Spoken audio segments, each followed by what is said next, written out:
What percentage of young blacks have both a mom and a dad raising them? I cannot think of a percentage right now to give you. 25%. So only 1 out of 4 blacks in America have a mom and a dad around. Do you think that is a bigger issue to address than racism? Do you think more dads is a better solution? How could dads be connected directly? Like dads are very connected. And what about... Okay. When you have a dad around, you're less likely to be violent as a male, less likely to go to prison. So explain to me why all the fathers are leaving. Exactly. Why are they leaving? Question for you. Because black women married the government and divorced the men that they were once with. Now, y'all know one thing about me. I'm a spelunker. I study the caves, right? And I say this because I encourage you all to pay attention to white people. Pay attention to their arguments and pay attention to... Like, you know how when you're like in some sort of sport or something, you study your opponents, right? Now, for those of y'all who don't know, I am a competitive chess player, right? And I went to this tournament and I was spanking folks. Oh my God. Like, I was really putting paws on them, no lie, right? And it was to the point where like one guy came up to me and he was like, oh wow, like, yeah, we playing for round 3, like I'm playing you. Everybody was talking about you in the hallway, like, oh yeah, like watch out for her, like she's way better than she should be. I was thinking way better than I should be. Now granted, yeah, I was the only black woman there, okay? Granted, there was one other black person, there was a black guy, right? So I could have took it like that, but I was like, okay, I'm gonna let it slide. I'm gonna say that it's about my rating instead, okay? Because my rating is way lower than it should be because I stopped playing chess a long time ago and then I just started back playing. So I'm very underrated, right? So I think people were looking at my rating and saying, oh, her rating is XYZ, she's a chump, right? And that was not the case. Okay, so anyway, my point is this, right? My point is this. These people at this tournament were studying my games, like stuff that I never really thought about that I do. They were studying what I did before they played me. Like one guy was like, oh, you exchange queens really early in every game. And I was like, you're right, I do. Right? But my point is this.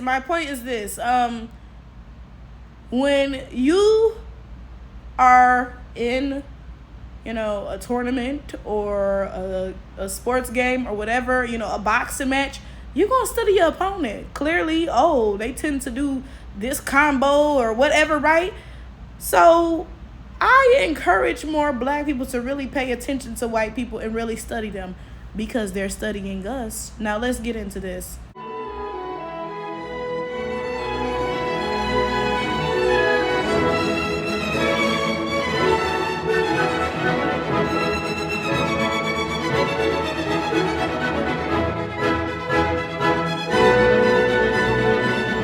Have you noticed that whenever the conversation is about white supremacy or racism or whatever, white people find a way to deflect? Now, I've spoken about this on YouTube before, and most of the time when I speak about it in the context of how white people will use their other identities in order to pretend that it cancels out their whiteness, right? So, for example, a white person may be white and a woman, or white and queer, or white and disabled, right? And they will use that marginalized identity to pretend that it cancels out their whiteness and that they cannot be an oppressor. Like a couple years ago, this had to be back in like 2008, 10, 12, right? When times were not as politically correct, okay? Like I'm gonna tell y'all back then, folks was like just all over the place. I'm not gonna hold y'all, right? So back then, white gay people would say, oh, I can't be racist, I'm gay. Huh? Mind you, they racist as hell. Ask any black gay person. Ask any black person, period, right? But they will legitimately say that, right? And oftentimes you will come across white women who say, oh, white men are the oppressors, like white women, we're oppressed by white men as well. They're the issue, yada, yada, yada. They're the ones upholding these racist systems, so and so and so, right? Now, the reality is this. All white people are upholding white supremacy. It don't matter if you white and a woman or white and queer or white and disabled or white and a damn goose. It don't matter, baby. It don't matter. If you're white, you're upholding white supremacy, okay? But they always have this thing where they distance themselves from the issue and say, oh no, I'm not the one at fault here. That's the rest of them. What Chadsworth did in this video was just a different manifestation of this issue, okay? So Chadsworth I'm assuming, is a cisgender heterosexual white man, right? So he's kind of like the apex white person. He's kind of at the top of white people, okay? So it's not really possible for him to be like, oh, it's not my fault, it's those white people's fault or those white people's fault or whatever, right? Because he does not have a marginalized identity to hide behind how some other white people do, right? So he had to find a different way to distance himself from the issue. And he went about it by deflecting and saying, oh, well, what do you think is the bigger problem? The fact that this percentage of black kids comes from two-parent households or racism, right? Now, this is the first thing. Now, I don't know how true this percentage is, because one thing about white people, they will just make some percentages up. They really will, okay? But let's just pretend that it is true. Let's pretend that 25% of black children are growing up in a two-parent household, okay? Now, my first question is this. How on earth does black people having our own, issues within our community that we have to address somehow mean that you are not still responsible for dismantling white supremacy? Like, don't get me wrong. Yeah, black people, we do have issues within our community that we have to work on. Absolutely, right? But how does that mean that Chadsworth could just be like, oh, well, yeah, well, I'll just keep being racist while y'all deal with that? Like, huh? Because one of the issues in the white community is racism and white supremacy, right? So if you're asking black people to focus on XYZ in our own communities, then we gonna ask the same of you. Focus on XYZ in your community. Oh, well, we're back to racism and white supremacy, right? Okay, now that's the first thing, right? And my second thing is this. We're having this conversation about single parent homes in the black community, and the funny thing is that the cause of these single parent homes in the black community is racism. So golly gee, we get back to the same point. Now, one thing about me, baby, look, I'm going to bring up slavery every single time, okay? So let's start with slavery, okay? A couple years ago, I went down to the Whitney plantation in Louisiana, okay? Now, it's maybe like an hour drive away from New Orleans, okay? And this plantation was, it was eye-opening, because it's one of, very few plantations that actually censors the experiences of the enslaved people instead of just being a white person's fantasy. Most plantation tours and stuff are just about white people being like, oh, let's play Gone with the Wind. You know what I'm saying? They're not actually about slavery at all, right? So this is one of very few plantation tours that actually is about the people who were enslaved on that plantation, right? And at this plantation, they have these big old plaques with firsthand accounts from the enslaved people, right? One of the plaques, and of course I cannot remember the details, like the specifics of it, but it was about how one woman was beaten so badly in front of her husband, and of course he could not do anything about it, right?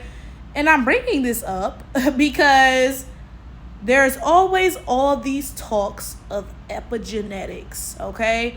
And I'm gonna mention this in every video, all right, till folks start to actually listen to me, okay?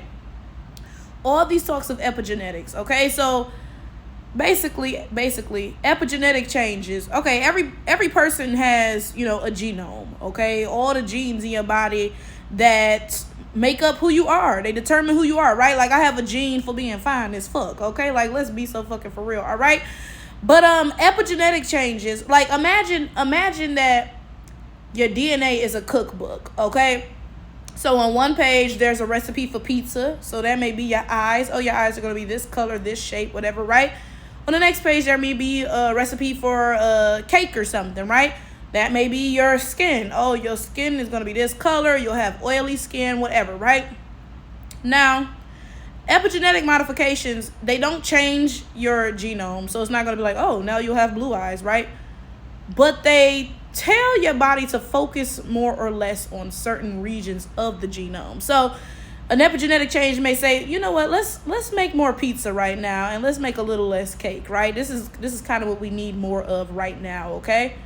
Now, I'm sharing this because there's all these studies that are done about transatlantic slavery and, the descendants of that, and how we have all these epigenetic changes that correlate to like increased stress responses and other stuff, right?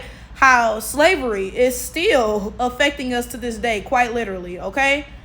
And I'm saying all this for a reason. When we go back to those plantations and we see firsthand accounts of things like white men beating the hell out of black women and making their black husbands sit there and watch and just sit there helpless, not being able to do anything, right?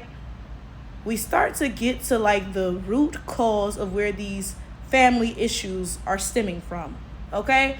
Now, of course, y'all about to be like, oh, golly gee, that was 400 years ago. That's nice, but that is part of what is going on here. White people did a damn number on African Americans' family structures. When you look at the shit that they did during slavery, and I'm about to tear up. Y'all know one thing about me, baby? Oh, I'm gonna cry every single time, okay? When you look at the shit that they did, how they tore our families apart, it's like, can you really be surprised that that trauma is still with us and that our families are still suffering? Now, let's get a little bit closer to the present day. Okay? So, Chadsworth is talking about, oh, golly gee, yeah, like, why are the fathers leaving? I don't know. Maybe it's because, hold up, like, wait, is my mind playing tricks on me? I could swear that white people did a whole school to prison pipeline that disproportionately affected black people, right? And they made sure that like there were 3 strike rules against weed, okay?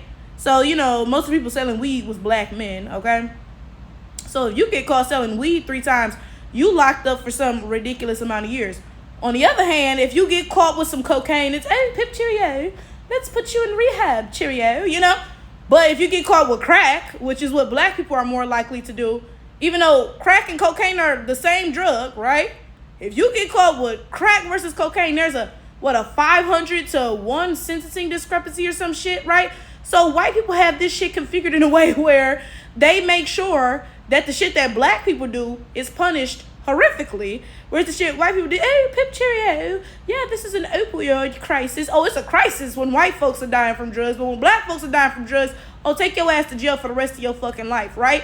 So then we get a little bit closer into, why exactly are the black families suffering, right? Chadsworth then goes on to say that, black fathers are no longer in the homes because black women married the government and divorced the black men that they were with. Now, this is my question, because I've heard, people say this in passing, and I've heard black men say this, right? Clearly, Chadsworth has been studying, black people online, and that's where he's getting these talking points from, okay? That's why I said, study white folks how they be studying us, okay? But I digress, okay? Now, this is my thing, and this is a legitimate question for everybody who perpetuates this claim, oh, black women, yeah, they took the government's welfare checks and got rid of the black man, so and so and so. Somebody tell me, okay, like what is the law or whatever that the government said, oh, yeah, we'll give you a welfare check if you single or whatever, right? Right? And then somebody tell me, like, why this would be targeted towards black women, right? Like, why would the government be like, oh, yeah, let's target black women and make sure we get those black men out of the homes and destroy their families and so and so and so? Because I could swear, does that not still come back to racism? Like, what? You telling me the government did not go to white women and Asian women and say, oh, divorce your husbands and we'll give you a welfare check or whatever, right? The government only went to black women and said, oh, we'll give you this money if you're a single mom, whatever, XYZ. And somehow that's not still racist? Is this not a white supremacist government attempting to destroy the black family structure? Cause I'm lost. Like, I feel like, Chadsworth took a wrong turn, but we got right back to where the fuck we started at. Because, like, it still came back to you. It's the fact that Chadsworth gave this goofball ass argument and really thought he really was like, oh, pip cheerio.